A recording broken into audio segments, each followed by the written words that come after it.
Всем добрый день! Сегодня хочу приготовить самые нежные пряники. Они так и называются пряники-неженка на базе творога.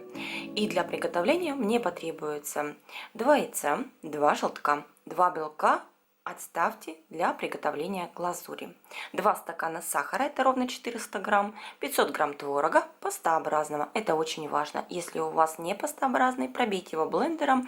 Если суховат, добавьте ложечку сметанки и потом пробейте блендером. 3 пакетика ванильного сахара 30 грамм, 1,5 пакетика разрыхлителя 18 грамм и примерно 800 грамм муки. Зависит от муки, возможно, чуть меньше, уйдет 750-800. Берем 2 яйца, желтки, добавляем сахар, вливаем растительное масло и всыпаем ванильный сахар. Перемешиваем слегка все венчиком либо лопаткой и добавляем пастообразный творог, одну пачку 500 грамм.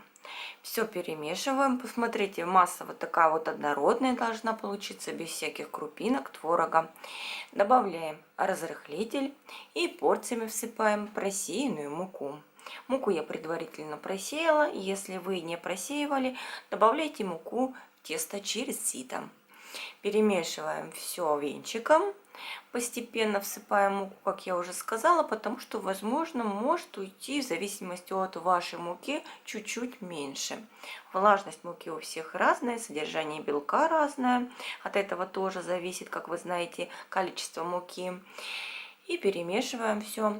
Все перемешали и переходим на рабочую поверхность. Домешиваем тесто уже руками, подсыпая по чуть-чуть остатки муки. Чересчур долго как-то тесто вымешивать не нужно, только до объединения всех компонентов и до получения вот такого вот не липнущего, но в то же время мягкого теста.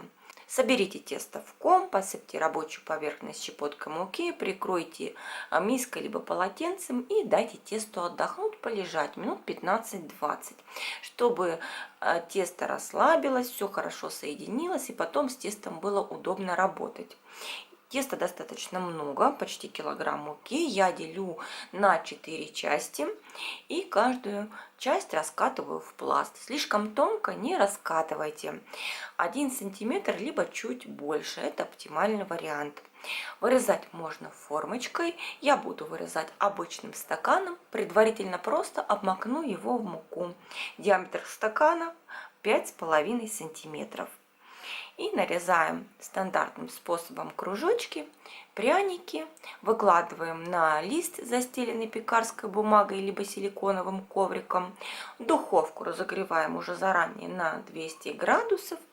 И подготовленный лист с пряниками отправляем в разогретую духовку.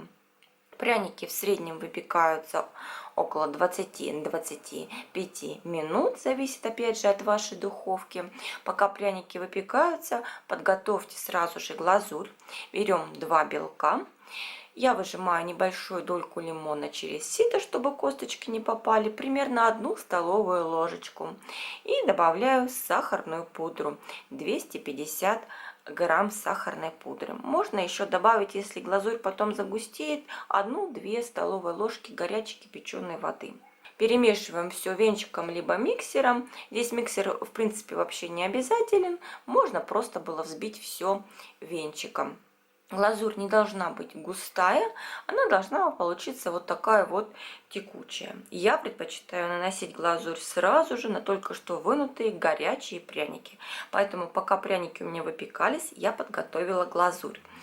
И сразу же горячие прянички смазываю кисточкой со всех сторон, подготовленной глазурью, и возвращаю тут же на горячий лист, чтобы они очень быстро подсохли. Не советую смазывать пряники в тазике либо в миске, наливая глазурь туда и высыпая пряники. Они у вас просто-напросто поломаются, такие они нежные. Поэтому придется вот так по одному быстренько смазать все пряники. И посмотрите, какое количество пряников получается.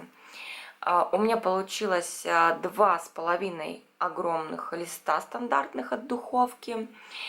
И пряники очень быстро высыхают, если их смазывать горячими. Буквально за 20-30 минут пряники уже были полностью сухие. Можно перевернуть потом с одной стороны на другую, чтобы быстрее подсохло и донышко.